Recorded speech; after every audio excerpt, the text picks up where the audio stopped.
ನಮಸ್ಕಾರ, ನಾನು ಶರ್ಮಿತಾ ಶೆಟ್ಟಿ. ನ್ಯೂಸ್ 18 ಕನ್ನಡದಲ್ಲಿ ಬಿಗ್ ಬ್ರೇಕಿಂಗ್ ನ್ಯೂಸ್. ಈ ಕ್ಷಣದ ಬ್ಯಾಕ್ ಟು ಬ್ಯಾಕ್ ಎಕ್ಸ್ಕ್ಲೂಸಿವ್ ಸುದ್ದಿಗಳನ್ನು ತೋರಿಸ್ತೀವಿ. ಕ್ಷಣ ಕ್ಷಣದ ಅಪ್ಡೇಟ್ಸ್ ನಿಮ್ಮ ನ್ಯೂಸ್ 18 ಕನ್ನಡದಲ್ಲಿ ಮಾತ್ರ.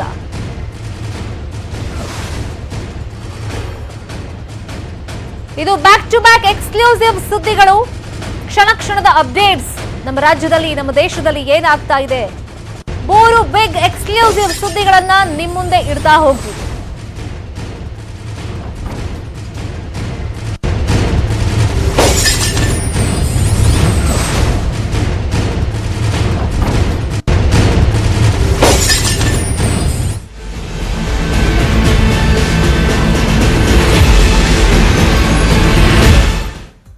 ಇದೀಗ ಮೊದಲ ಬಿಗ್ ಎಕ್ಸ್ಕ್ಲೂಸಿವ್ ಸುದ್ದಿ ಯಾವುದು ಅಂತ ರಿವೀಲ್ ಮಾಡೋ ಟೈಮ್. ದೇಶದಲ್ಲಿ ದಿನೇ ದಿನೇ ಹೆಚ್ಚಾಗ್ತಾ ಇದೆ ವಿದೇಶಿಗರ ಉಪಚರ. ಸೂಕ್ತ ಕ್ರಮಕ್ಕೆ ರಾಯಭಾರ ಕಚೇರಿ ಮುಂದಾಗಿದೆ. ಈಗ ಇನ್ಮುಂದೆ ಅಪರಾಧ ಎಸಗಿದ್ರೆ ಸ್ಟ್ರಿಕ್ಟ್ ಆಕ್ಷನ್ ಅಂತೆ. ವಿದೇಶಿಗರ ಪುಂಡರು ಇಲ್ಲಿ ಸಾಕಷ್ಟು ಬಾರಿ ಪುಂಡಾಟವನ್ನ ಮೆರೆದಿದ್ದಾರೆ. ಆ ಟೈಮ್ನಲ್ಲಿ ಪೊಲೀಸರು ಕ್ರಮ ತಗೊಂಡ್ರು ಕೂಡ ಅವ್ರದೇ ಅಂತರ ಒಂದು ಯೂನಿಯನ್ ಅಂತ ಮಾಡ್ಕೊಂಡಿರ್ತಾರೆ, ಬರ್ತಾರೆ ಪೊಲೀಸ್ ಸ್ಟೇಷನ್ ಮುಂದೆ ಹೈ ಡ್ರಾಮಾ ಮಾಡಿದ್ದಾರೆ. ಇಂಥ ಸಾಕಷ್ಟು ಎಕ್ಸಾಂಪಲ್ಗಳು ಬೆಂಗಳೂರು ಸೇರಿದಂತೆ ಬೇರೆ ಬೇರೆ ನಗರದಲ್ಲಿ ಆಗಿದೆ. ಇನ್ಮುಂದೆ ಯಾವ ತರ ಕ್ರಮ ಇರುತ್ತೆ ರಾಯಭಾರ ಕಚೇರಿಯಿಂದ ಅಂತಂದ್ರೆ, ಆಫ್ರಿಕಾ, ನೈಜೀರಿಯಾ, ಉಗಾಂಡ ವಿದ್ಯಾರ್ಥಿಗಳು ದರ್ಪವನ್ನ ಮೆರೆದಿದ್ರು. ಸಾಕಷ್ಟು ಬಾರಿ ವೀಸಾ ಅವಧಿ ಮುಗಿದ್ರು ಕೂಡ ಭಾರತದಲ್ಲೇ ಇದ್ದಾರೆ ವಿದೇಶಿಗರು. ಮಾದಕ ವಸ್ತು ಕೇಸ್ನಲ್ಲೂ ಕೂಡ ಇವರು ಪ್ರಮುಖ ಆರೋಪಿಗಳಾಗಿದ್ದಾರೆ. ಕ್ರಿಮಿನಲ್ ಕೇಸ್ ತಡೆಗೆ ರಾಯಭಾರ ಕಚೇರಿ ಸಿದ್ಧತೆ ಮಾಡಿಕೊಂಡಿದೆ. ಕೇಂದ್ರ, ರಾಜ್ಯ ಸರ್ಕಾರಕ್ಕೆ ಪ್ರಸ್ತಾಪ ಮಾಡಿದೆ. ವೀಸಾ ಅವಧಿ ಮುಗಿದ್ರು ಭಾರತದಲ್ಲಿದ್ರೆ ಅವ್ರನ್ನ ವಾಪಸ್ ಕಳಿಸಬೇಕಾಗುತ್ತೆ. ಎಷ್ಟು ದಿನದ ಒಳಗೆ? 15 ದಿನಗಳಲ್ಲಿ ವಾಪಸ್ ಕಳಿಸಬೇಕು ಅಂತ ಸೂಚನೆ ನೀಡಲಾಗಿದೆ. ಕ್ರಿಮಿನಲ್ ಕೇಸ್ ಇದ್ರೆ ಕೂಡಲೇ ಅವರನ್ನ ಬಂಧಿಸಬೇಕು. ಕೇಸ್ ಇಲ್ಲ ಅಂತಂದ್ರೆ ಅವ್ರ ದೇಶಕ್ಕೆ ಅವರನ್ನ ವಾಪಸ್ ಕಳಿಸ್ಕೊಡ್ಬೇಕು. ರಾಯಭಾರ ಕಚೇರಿಯಿಂದಲೇ ಟಿಕೆಟ್ ವ್ಯವಸ್ಥೆ ಮಾಡ್ತಾರೆ ಮುಖ್ಯಮಂತ್ರಿ, ಗೃಹ ಸಚಿವರು. ಕೇಂದ್ರಕ್ಕೆ ಈ ಬಗ್ಗೆ ಮನವಿಯನ್ನ ರಾಯಭಾರ ಕಚೇರಿ ಸಲ್ಲಿಸಿದೆ. ಎಷ್ಟೋ ಸಂದರ್ಭದಲ್ಲಿ ಅವರು ದರ್ಪ ಅಥವಾ ಪುಂಡರಿಗೆ ಎಚ್ಚರಿಕೆ ಕೊಡೋಕ್ ಹೋದ್ರೆ ಯೂನಿಯನ್ ಬರುತ್ತೆ, ಗಲಾಟೆ ಮಾಡ್ತಾರೆ, ಮತ್ತೆ ಅದು ಇನ್ನೊಂದಿಷ್ಟು ಕಾಂಪ್ಲಿಕೇಶನ್ ಅನ್ನ ಕ್ರಿಯೇಟ್ ಮಾಡುತ್ತೆ. ಬಟ್ ಅದಕ್ಕೆ ಸೊಲ್ಯೂಷನ್ ಅಂತ ಇರಲಿಲ್ಲ. ಬಟ್ ಈಗ ಸೂಕ್ತ ಕ್ರಮಕ್ಕೆ ರಾಯಭಾರ ಕಚೇರಿ ಮುಂದಾಗಿದೆ. ವೀಸಾ ಅವಧಿ ಮುಗಿದಿದ್ರೆ ಅಂತವ್ರನ್ನ 15 ದಿವಸದ ಒಳಗೆ ಅವ್ರವ್ರ ದೇಶಕ್ಕೆ ವಾಪಸ್ ಕಳಿಸ್ಬೇಕು. ಅಕಸ್ಮಾತ್ ಯಾರ್ದಾದ್ರ ಮೇಲೆ ಕ್ರಿಮಿನಲ್ ಕೇಸ್ ಇದ್ರೆ ಅಂತವ್ರನ್ನ ಇಮಿಡಿಯೇಟ್ ಆಗಿ ಅರೆಸ್ಟ್ ಮಾಡಬೇಕು ಅಂತ ಹೇಳ್ಬಿಟ್ಟು ಒಂದು ರಿಕ್ವೆಸ್ಟ್ ಅನ್ನ ಕೊಟ್ಟಿದ್ದಾರೆ. ಇಂಥ ಆಕ್ಷನ್ ತಗೊಳ್ಳೋದಕ್ಕೆ ನಮಗೆ ಪರ್ಮಿಷನ್ ಕೊಡಿ ಅಂತ ರಾಯಭಾರ ಕಚೇರಿ ಅವರು.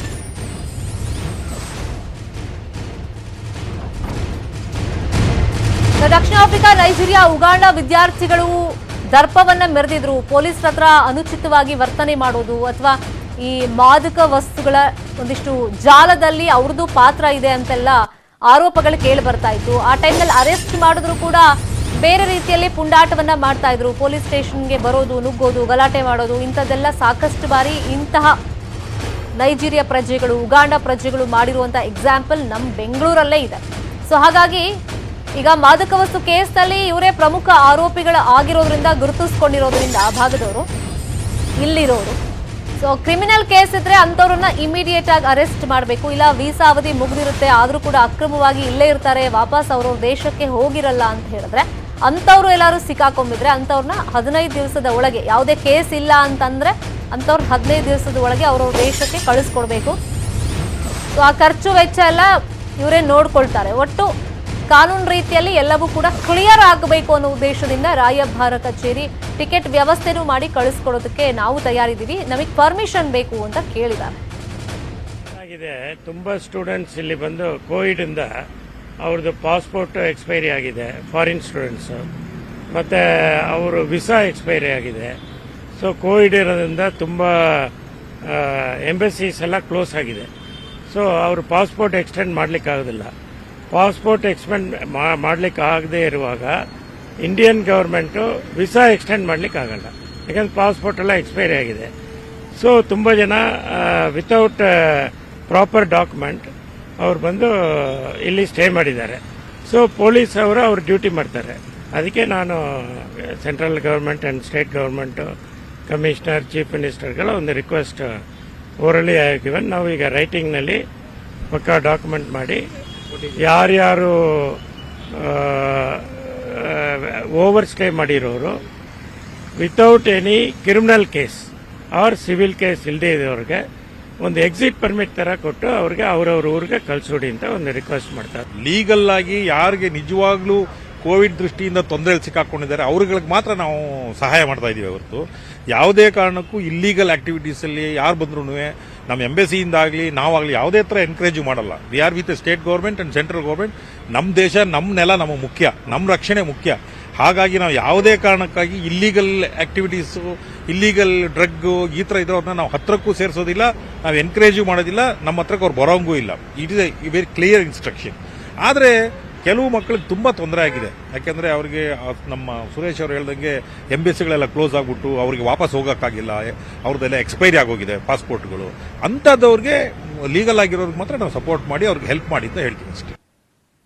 ಇದೇ ವಿಚಾರವಾಗಿ ಮತ್ತಷ್ಟು ಇನ್ಫಾರ್ಮೇಶನ್ ಕೊಡ್ತಾರೆ. ನೇರ ಸಂಪರ್ಕದಲ್ಲಿ ಜಾಯಿನ್ ಆಗಿದ್ದಾರೆ ನಮ್ಮ ರಿಪೋರ್ಟರ್ ಮಂಜುನಾಥ್ ಚಂದ್ರ. ಈ ತರ ಅಕ್ರಮವಾಗಿ ವೀಸಾ ಅವಧಿ ಮುಗ್ದಿದ್ರು ನೆಲೆಸಿರ್ತಾರಲ್ಲ, ಅಥವಾ ಪುಂಡಾಟ ಮಾಡೋದು, ಪೊಲೀಸ್ ಸ್ಟೇಷನ್ ಮುಂದೆ ಎಷ್ಟೋ ನೈಜೀರಿಯನ್ ಅಥವಾ ಉಗಾಂಡ ಪ್ರಜೆಗಳು ಬಂದು ಪುಂಡಾಟ ಮಾಡಿದ್ದು ನೀವೇ ರಿಪೋರ್ಟಿಂಗ್ ಮಾಡಿದಿರಾ, ನಾವು ಟೆಲಿಕಾಸ್ಟ್ ಮಾಡಿದೀವಿ. ಸೊ ಇಂಥವ್ರಿಗೆಲ್ಲ ಇವಾಗ ಏನ್ ಕ್ರಮ ಆಗಬೇಕು ಅಂತ ರಾಯಭಾರ ಕಚೇರಿ ಕೇಳ್ತಿರೋದು ಪರ್ಮಿಷನ್?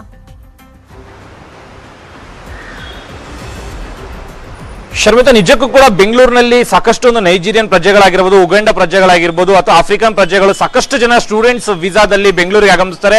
ಅದಾದ ನಂತರ ಅವ್ರದೇ ಆದಂತಹ ಒಂದು ಆಟಗಳನ್ನ ಶುರು ಮಾಡ್ತಾರೆ. ಒಂದು ಡ್ರಗ್ಸ್ ಸಪ್ಲೈ ಮೂಲಕ ಒಂದು ಬೇರೆಯವರಿಗೆ ಡ್ರಗ್ಸ್ ಗಳನ್ನ ಸಪ್ಲೈ ಮಾಡೋದಾಗಿರ್ಬೋದು, ಅಥವಾ ಬೇರೆ ಕಂಟ್ರಿಗಳಿಂದ ಡ್ರಗ್ಸ್ ಅನ್ನ ತಗೊಂಡು ಇವರು ಇಮಿಡಿಯೇಟ್ ಆಗಿ ಸಪ್ಲೈ ಮಾಡೋದು. ಈ ಹಿನ್ನೆಲೆಯಲ್ಲಿ ಸಾಕಷ್ಟು ಒಂದು ಸಿಸಿಬಿ ಅಧಿಕಾರಿಗಳಾಗಿರ್ಬೋದು ಅಥವಾ ಗೋವಿಂದಪುರ ಪೊಲೀಸ್ ಠಾಣೆಯಲ್ಲಾಗಿರ್ಬೋದು ಪ್ರಕರಣಗಳು ದಾಖಲಾಗಿದ್ದು, ಕೆಲವು ಉಗಾಂಡ ಪ್ರಜೆಗಳಾಗಿರ್ಬೋದು, ಆಫ್ರಿಕನ್ ಪ್ರಜೆಗಳಾಗಿರ್ಬೋದು, ಇತರೆ ಪ್ರಜೆಗಳು ಎಲ್ಲರೂ ಕೂಡ ಅರೆಸ್ಟ್ ಆಗಿರ್ತಾರೆ ಆಯಾ ಪ್ರಕರಣಕ್ಕೆ ತಕ್ಕಂತೆ.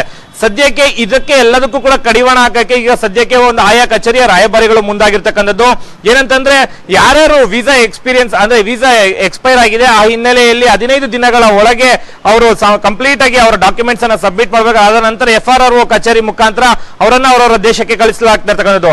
ಇದರ ಬೆನ್ನಲ್ಲೇ ನಗರದ ಪೊಲೀಸ್ ಆಯುಕ್ತ ಕಮಲ್ ಪಂತ್ಗೂ ಕೂಡ ಒಂದು ಲೆಟರ್ ಅನ್ನ ಕೊಟ್ಟಿರ್ತಕ್ಕಂಥದ್ದು. ಜೊತೆಗೆ ಕೇಂದ್ರ ಸರ್ಕಾರಕ್ಕೆ ಹಾಗೂ ರಾಜ್ಯ ಸರ್ಕಾರಕ್ಕೂ ಕೂಡ ಈಗ ಏನೊಂದು ಆಯಾ ಕಚೇರಿಯ ರಾಯಭಾರಿಗಳು ಏನಿದ್ದಾರೆ ಅವರೆಲ್ಲರೂ ಕೂಡ ಒಂದು ಮೀಟಿಂಗ್ ಅನ್ನ ಮಾಡಿ FKCCI ಒಂದು ಅಂತಿಮ ನಿರ್ಧಾರಕ್ಕೆ ಬಂದು ಅಂದ್ರೆ ರಾಜ್ಯ ಸರ್ಕಾರಕ್ಕೆ ಒಂದು ಪ್ರಪೋಸಲ್ ಅನ್ನು ಕೂಡ ಇಟ್ಟಿರ್ತಕ್ಕಂಥದ್ದು. ಸದ್ಯಕ್ಕೆ ಹೊರಗಡೆಯಿಂದ ಬಂದಂತ ಸ್ಟೂಡೆಂಟ್ಗಳು ಬೆಂಗಳೂರಿನಲ್ಲಿ ಸಾಕಷ್ಟು ಒಂದು ವೀಸಾ ಎಕ್ಸ್ಪೀರಿಯನ್ಸ್ ಆಗಿರೋದ್ರಿಂದ ಅವರಿಗೆ 15 ದಿನಗಳ ಕಾಲ ಗಡುವನ್ನು ಕೊಟ್ಟು ಅದಾದ ನಂತರ FRRO ಮುಖಾಂತರನೇ ಅವರನ್ನು ಅವರ ದೇಶಕ್ಕೆ ವಾಪಸ್ ಕಳಿಸಬೇಕು. ಇಲ್ಲ ಅಂತಂದ್ರೆ ಅವರು ಬೇರೆ ಬೇರೆ ರೀತಿಯಲ್ಲಿ ಒಂದು ಅಂದ್ರೆ ಚಟುವಟಿಕೆಗಳಲ್ಲಿ ಅವ್ರು ತೊಡ್ಕೊಳ್ತಾರೆ. ಇದರ ಬೆನ್ನಲ್ಲೇ ಇದಕ್ಕೆ ಯಾವುದಕ್ಕೂ ಕೂಡ ಸಮ್ಮತಿ ಅಂದ್ರೆ ಅವಕಾಶವನ್ನು ನೀಡಬಾರ್ದು ಅಂತ ಹೇಳಿ ಮುಂಜಾಗ್ರತಾ ಕ್ರಮವಾಗಿ ಅಂದ್ರೆ ಈ ಒಂದು ಅಂತಿಮ ತೀರ್ಮಾನಕ್ಕೆ ಬಂದಿರತಕ್ಕಂಥ ರಾಯಭಾರಿ ಕಚೇರಿ.